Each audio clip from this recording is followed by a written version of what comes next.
Hi, I'm Daniel with etrailer, and today we're going to take a look at the Roadmaster base plate kit on our 2024 GMC Sierra 1500. When flat towing your vehicle, there's going to be 5 main components that you're going to need. Now, starting here at the vehicle side, you're going to need the base plate, and this is the device that's going to attach directly to your vehicle's frame, allowing you to attach to your tow bar. Your tow bars are going to attach directly to your base plate, and it's going to attach to the hitch side of your motorhome. Now, the next component is going to be your safety chains. It's going to be an extra safety measure, and you're definitely going to need a braking system as well. That will allow you to use your brakes while you're traveling down the highway in your motorhome. And you're also going to need some wiring so you can activate your turn signals as well.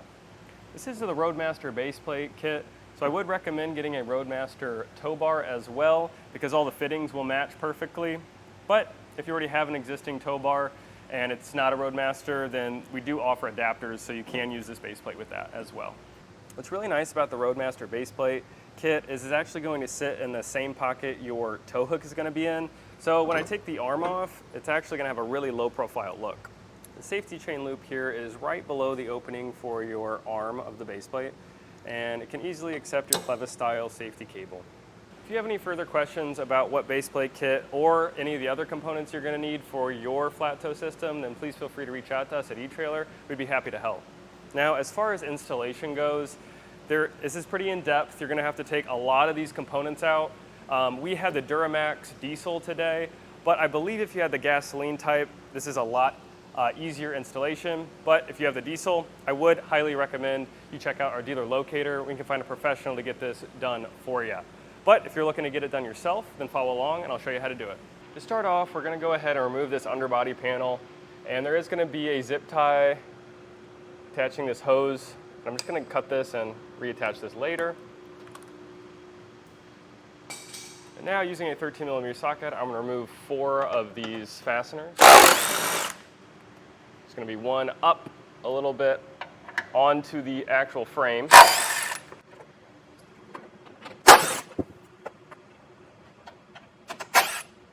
And now I'll go ahead and set this to the side. I'm on the passenger side here, and there's going to be a couple of bolts we'll have to remove. I'm using a 10mm socket. And we're going to be removing this plate here.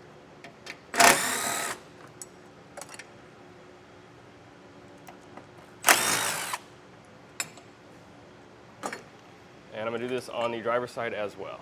Next, I remove this bolt from the lower portion of the bumper support arm here. I'm going to be using a 15mm socket, and I'm just taking the bottom out. And I'm going to do this on both sides. I got a T15 Torx bit, and I open the hood here. And on the hood release, there is going to be 2 fasteners. I get both of these removed and slide this off. We'll go ahead and take the radiator shroud off, and there's going to be 5 pushpin style fasteners. And what I'll use to remove those is just a flathead screwdriver. I'll get them popped up, and I'll come back with a trim panel tool and get all 5 of these removed.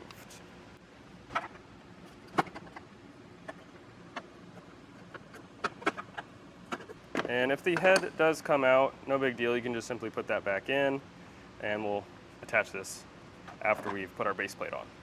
And there's actually going to be 7 total fasteners on the back, and there's going to be 3 in the front. So this is the last one I have to remove.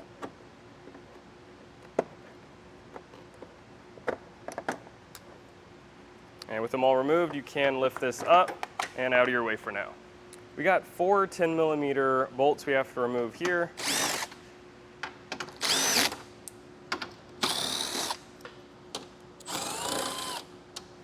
I'm going to go ahead and put some painter's tape on all the seams we're going to be working with, just so it'll prevent any chipping of the paint. I got my 15mm Torx bit, and there's going to be 2 fasteners on our wheel well, so we're going to get these removed so we can get the carpet out of the way. And there's going to be 1 more up high there, so I'll get these removed.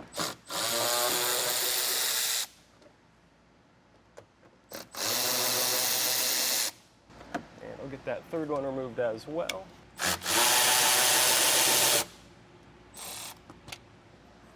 This plastic fender trim piece can get removed. I'm just going to pull back on it and get those first few clips going. Now I'm going to take a trim panel tool. I'm going to pry it back, find where my fasteners are, and they're going to have a blue tab on them. I'm going to use one side, and now I disengaged that side, and I'll go to the other side with my curved piece. Now at this point we're going to have different style fasteners. They're going to be like a barrel. They're going to have a white head on them, and you can see there's two here. What I'm going to do is I'm going to go to the other side. I'm going to use an 8mm socket. I'm going to pull this carpet back, and I'm going to go ahead and put this on the end of that fastener, and you can actually kind of see them from the other side as well. And I got about 3 of those removed, and then some of them did come out of the backing, and when we put this on we will just have to slide that up into there to get that to refasten. But now I'll go ahead and put some shop towels in there and get to our 7mm bolt here, and I'll get this removed. I'm going to use a 7mm socket to remove 2 more bolts, and one's going to be going this way and the other is going to be going this way, attaching the rear fascia to the upper fascia. Now I'm going to peel back this liner and get these loosened up. You're actually not going to want to remove these, just loosen them up.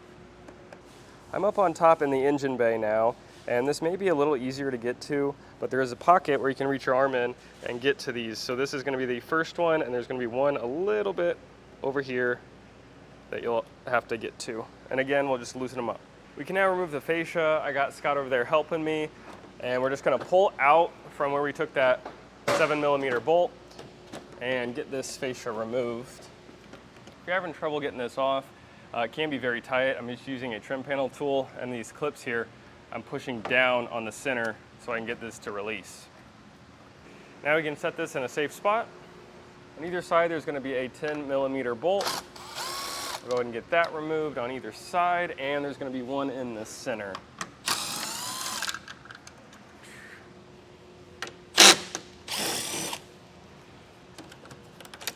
Pulling out from the bottom and pushing up, I'm going to try and get this removed. I got a trim panel tool, and up the top here, I'm going to get these unlatched all the way going down here.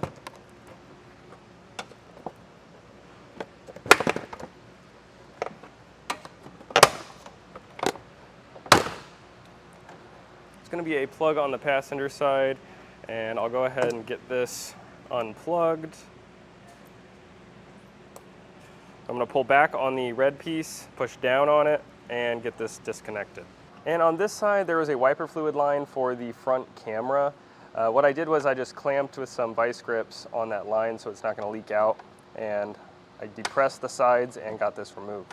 We'll go ahead and set this in a safe place as well. Now we'll get this entire grill removed, and there's going to be more 10mm bolts. There's going to be 2 on each side, and there's going to be 4 running along the top.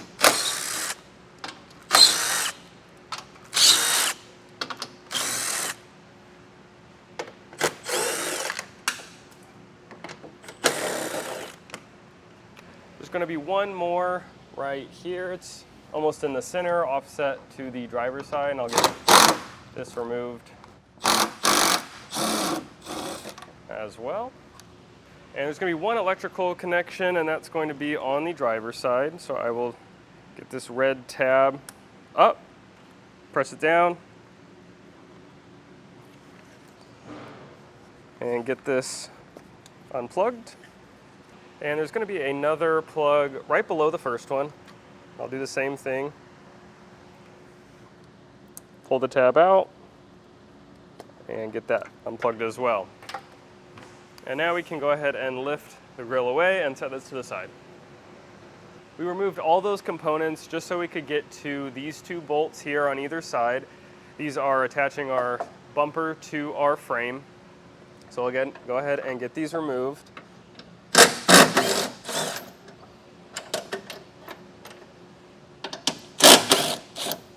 And before we take this off, I'm going to go ahead and get some of the electrical components removed.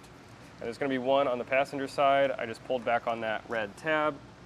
And I'll go ahead and push down and get this one removed. And on the driver's side, there is going to be another one here. It's going to have a gray side, and I'm going to push down on that and get this removed as well. Now I'll go ahead and take these out and get this lifted away.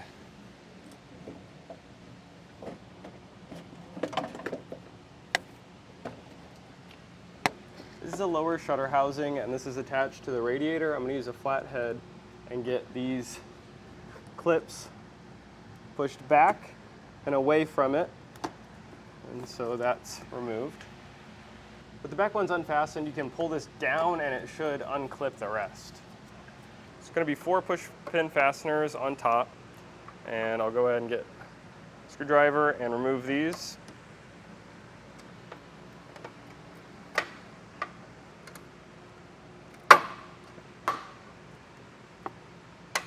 On either side, I'm going to get a 7mm socket and get these removed.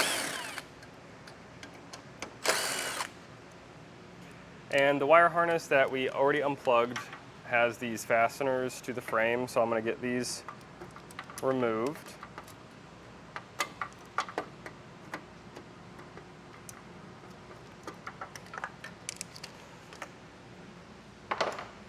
And with that removed, I can just push up on this and get this set to the side. We are finally ready to get our tow hooks removed, and I'm going to get this rubber piece out. There's going to be a push pin style fastener on the back. Go ahead and get this removed and pull this off. With the 18mm socket and wrench, I'll go ahead and get this front bolt removed.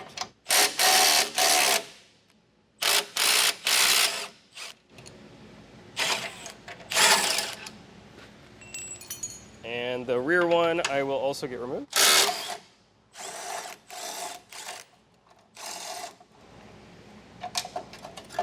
You can take the tow hooks out and set them to the side. We will not be reinstalling these. Now, it doesn't say it in the instructions, but we will have to remove this metal piece on the end here. So I'm going to get an 18mm socket and wrench and get this bolt taken out, and we will not be reusing this hardware. Now on the other side here, I'm going to use a 10mm socket. There's going to be one more bolt securing this on. And I'll get this removed as well. We can now put our base plate on, and they are size specific, so there's going to be a notch, and you're going to want that notch pointing inside towards the center of the vehicle. I'll go ahead and get this lined up on our frame where we removed those bolts from our tow hook. I'll go ahead and get our 5-inch long bolt, get this put through. Now I'll go ahead and put some Loctite on this bolt here, and I will be doing this to all the hardware we're putting in, and some it might be easier to do before we put it in. But now I'll go ahead and put the locking washer on and our nut.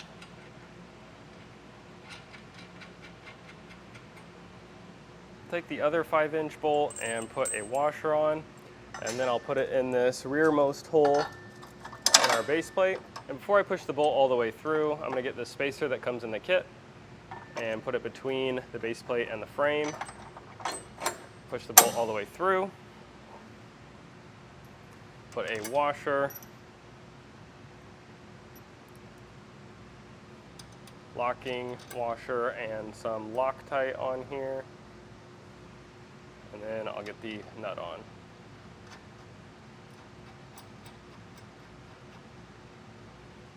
I got the weld nut in our kit and the 7/16 bolt, and I'm just going to run this through here because I'm getting a little bit of a hang up, maybe from weld splatter when they put it on. Make sure everything's running smoothly. I'll go ahead and bend the tail on this up a little bit, and I'll get this under our bolt. It's going to be a locking washer and regular washer, and I'm going to put this up through the bottom into our welded nut and get this threaded on.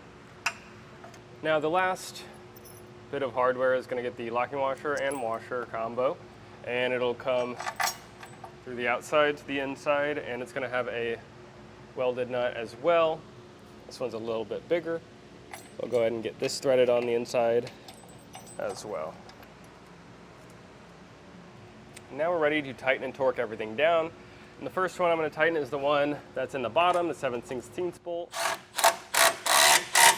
I'm going to go ahead and tighten that and torque it to the specs in the instructions.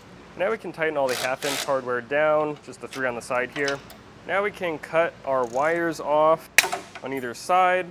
And at this point we can put our fascia back on the same way we took it off. Now it may be easier to run some of your other components, like I'm going to run my diode wiring, and then I'll go ahead and put the fascia back on.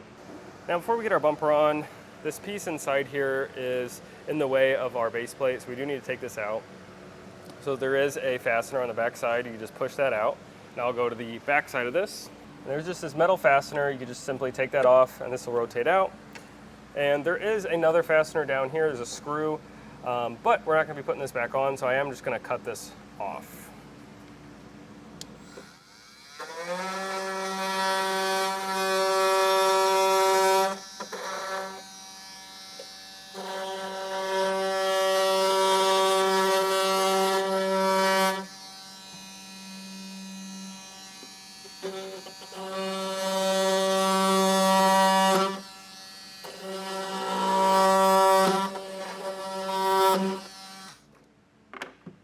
I'll go ahead and do that on both sides. After I cut those pieces for where our base plate's going to stick out, I went ahead and mocked up all of our components. And now I'm going to throw this back on and put all the components the same way I took them off. And here's our base plate sticking through that opening in our bumper. And when you're putting everything back together, make sure you plug all your wiring harnesses back together. When getting your grill back in, do make sure you plug in your washer fluid for your front camera. And there is going to be another plug on the passenger side as well. Now with all of our fascia components back into place, that will do it for the look at the Roadmaster base plate kit on our 2024 GMC Sierra 1500.